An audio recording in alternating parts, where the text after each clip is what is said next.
धन्यवाद कि आज अपने मन कर बीच में आज हमारे यहाँ मेहमान आ हैं अमेरिका से चल के डॉक्टर केरोल जी। ये हमारे बहुत सौभाग्य कर बात है, ये हमारे मान सम्मान कर बात है।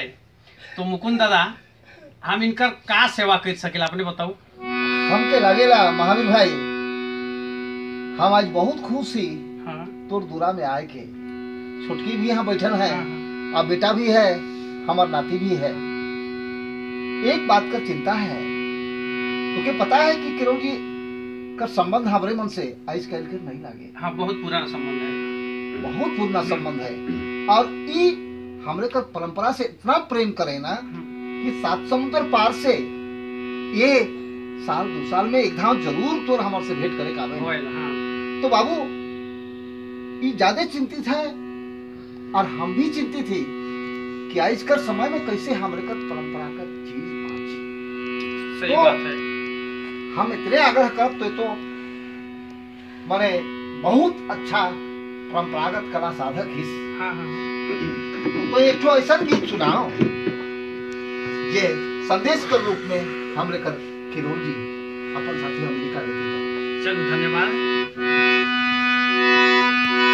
तो एक जे गीत हम आपने मन के बीच में प्रस्तुत करे लागल ही, ये हमरे मन कर खासकर गांव में हमरे कर छोटा नागपुर में बहुत मुश्किल से बढ़ित के केकरो घर जब नया जन्म होइला तो उकर घर में देखो कैसन खुशहाली महसूस होत हुई। तो यह खुशी में एक गीत है।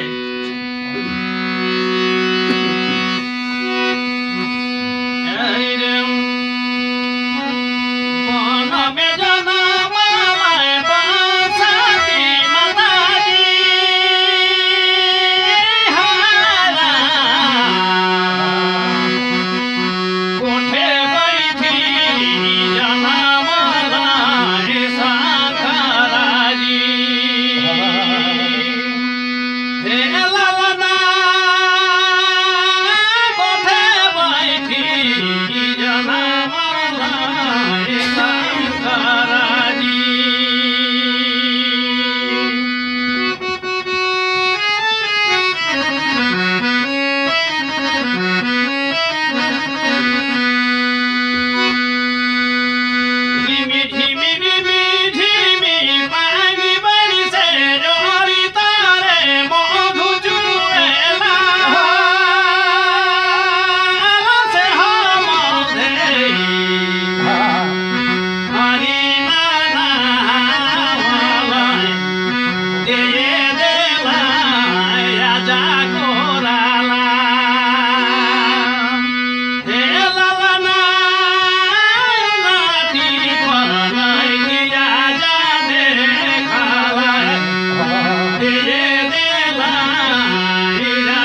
बेस बहुत बेस बहुत बेस बहुत बेस।